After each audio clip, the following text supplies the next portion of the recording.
Halo Sobat Rebaner, gimana? Masih cuci muka menggunakan sabun mandi? Hahaha.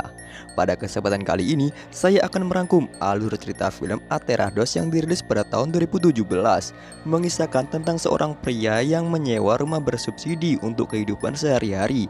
Namun ketika ia menempati rumah tersebut, ada kejanggalan yang membuat ia selalu diteror oleh makhluk mengerikan. Bukan hanya itu, namun di seluruh komplek tersebut juga diteror oleh sang hantu. Langsung saja, daripada tidak penasaran, fokuskan satu pikiran dengan satu tujuan dan mari kita katakan bersama-sama: satu, dua, tiga.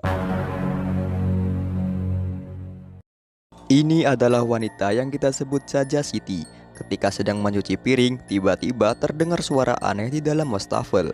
Lalu tiba-tiba datanglah seorang suami dari Siti yang bernama Juan. Siti pun mengadu kepada Juan agar ia melihat apa yang ia alami. Namun ketika Juan memeriksanya, tidak ada suara apapun. Juan meyakinkan kepada Siti bahwasanya mungkin saja wastafel itu sedang error.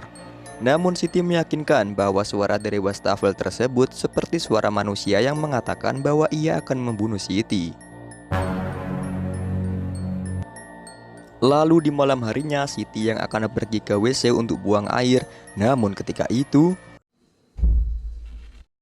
Juan mendengar suara benturan yang ia mengira suara tersebut adalah rumah tetangganya. Lalu ia pun melabrak tetangganya.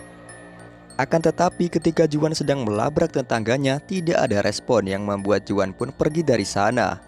Ketika Juan sedang masuk rumah, ternyata suara bising tersebut berasal dari kamar mandi, dan ketika ia mengeceknya,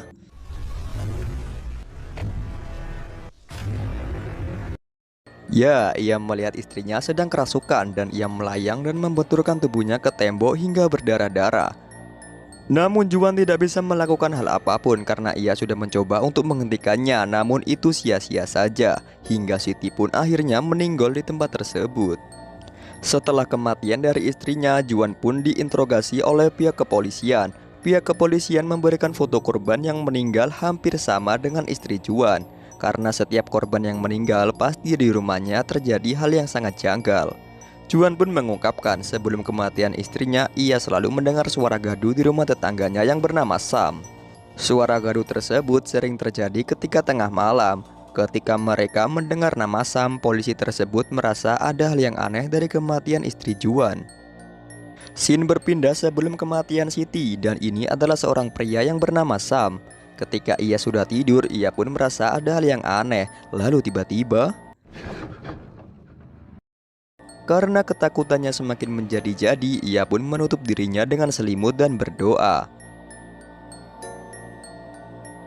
Lalu di pagi harinya ketika Sam sudah terbangun, ia kaget karena kamarnya sudah berantakan.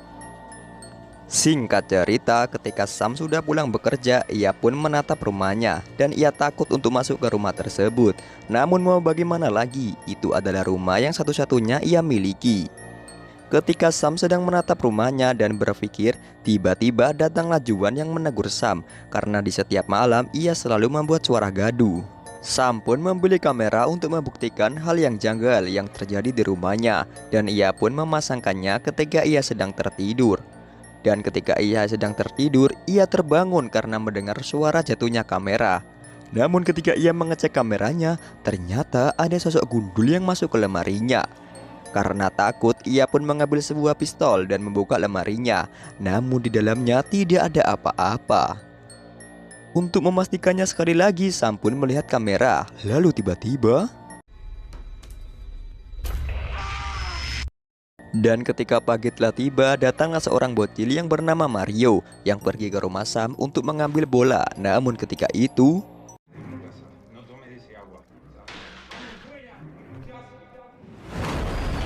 Mario pun harus tewas di depan rumah Sam.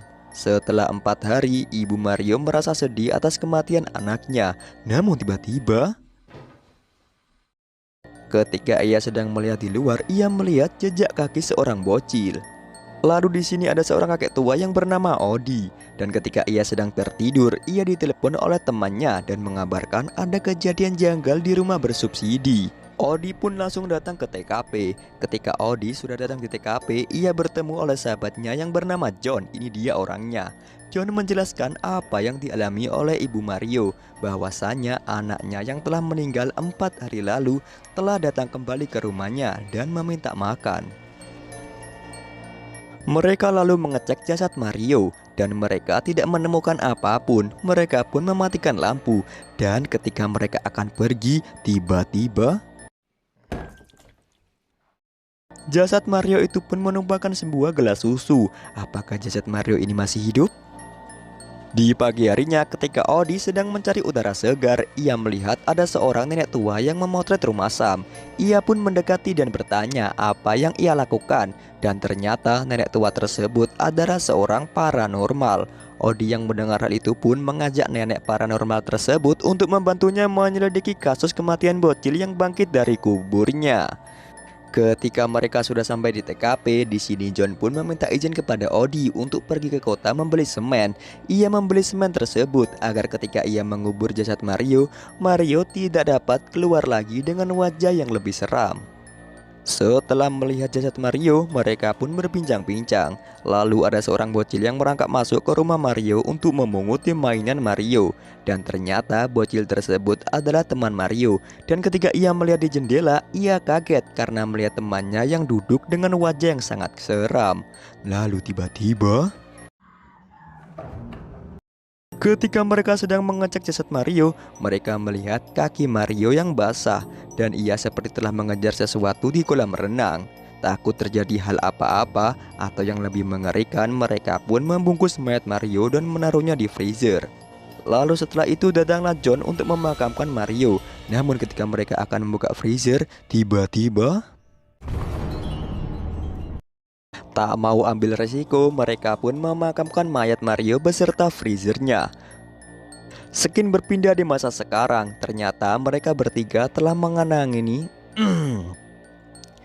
Skin berpindah di masa sekarang, ternyata mereka bertiga telah menangani kasus yang sama seperti kasus meninggalnya istri Juan. Mereka pun memberikan surat untuk penyelidikan secara goib kepada Juan. Juan pun menandatangani surat tersebut dan mereka pun beraksi. Di malam harinya mereka pun berpencar. Di sini nenek paranormal tersebut datang ke rumah Juan dan memfoto darah di dinding. Lalu sang nenek pun membuat alat untuk mendeteksi gerakan goib. John bersama seorang dokter yang ikut untuk menyelidiki kasus tersebut. Mereka datang di rumah Sam. Ketika mereka sedang masuk di dapur, mereka terkejut karena melihat benda yang terbuat dari logam tertarik ke atas. Karena keusilan dari sang dokter, tiba-tiba lalu sang dokter pun menyuruh John untuk membuka pintu di lemari karena ada sesuatu yang menghisap darahnya. Dan ketika ia membukanya, makhluk tersebut pun bergeser dan tangan sang dokter bisa tercabut dari sebuah pisau. Lalu John pun menelepon Odi dan memberitahukan bahwa ia tidak sanggup lagi untuk meneruskan penyelidikan ini. Odi pun menjawab bahwasanya ia melihat ada makhluk yang kadang terlihat dan juga kadang tidak terlihat di rumah Sam. Ketika itu sang dokter pun mengajak John untuk melihat di bawah kasur. Dan ternyata benar ada segerombolan hantu botak yang berada di bawah. Dan ketika mereka sedang melihat, ternyata John pun takut dan ia pergi ke rumah Mario untuk bertemu dengan Odi. Dan ia meninggalkan dokter yang terobsesi dengan hal goib. Ketika John sedang berada di rumah Mario, ia mendengar hal-hal aneh ketika membuka lemari yang menjadi sumber suara tersebut. Dan tiba-tiba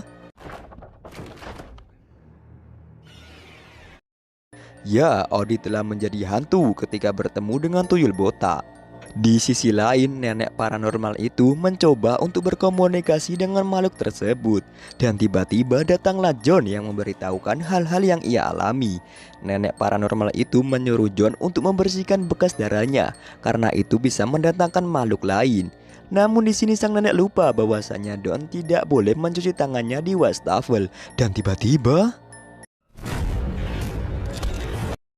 karena takut, John pun pingsan dan dadanya sesak. Lalu ia didekati oleh makhluk tersebut. Dan ketika John sudah terbangun dari pingsannya, John yang akan pergi dari tempat angker tersebut, tiba-tiba datanglah ibu Mario yang berbicara kepada John. Kenapa ia sangat tega mengubur anaknya beserta freezernya. Lalu mereka pun beranjak pergi. Namun ketika akan menaiki mobil ibu Mario, ternyata mayat Mario berada di dalam mobil itu. Karena John tidak mau sebangku dengan mayat Mario, ia pun pergi menggunakan mobil sendiri. Dan tiba-tiba ada hantu dari nenek paranormal tersebut yang meminta tolong kepada John untuk membebaskan siksaan ini. Namun John pun pergi karena ia ketakutan. Di tengah perjalanan di sini John terus berpikir atas kejadian itu dan akhirnya ia memilih untuk kembali ke rumah tersebut karena ada tanggung jawab yang harus ia bereskan. John pun berinisiatif untuk membakar 3 rumah angker tersebut. Namun ketika akan menyalakan korek, di sini hantu Odi pun meniupnya dan dengan terpaksa John pun menggunakan pistol apinya dan rumah tersebut akhirnya terbakar. 1 tahun telah berlalu. Di sini Juan pun kembali ditanyai oleh penyidik karena penyidik yang menyelidiki kasus Juan hilang saat kejadian dan mereka menganggap bahwasannya John adalah dalang di balik semua ini karena ia telah membakar 3 rumah tersebut. Lalu tiba-tiba Juan pun menuju kursi yang kosong dan mengatakan penyidik yang hilang tersebut sekarang hadir di sini dan tiba-tiba dan film pun tamat. Itulah film yang dapat saya rangkum. Pesan yang dapat kita ambil pada film ini adalah jangan pernah takut kepada hantu karena kita manusia adalah makhluk yang paling sempurna. Rasa takut bukan kepada sesama makhluk, namun rasa takut adalah kepada Sang Pencipta semua makhluk, yaitu Tuhan kita. Tetap berdoa agar kita terhindar dari godaan setan. Oke, sekian perjumpaan kita. Jangan lupa klik tombol like dan subscribe untuk membantu channel ini berkembang. Terima kasih dan sampai jumpa. Jangan lupa salam terlebih dahulu. Assalamualaikum.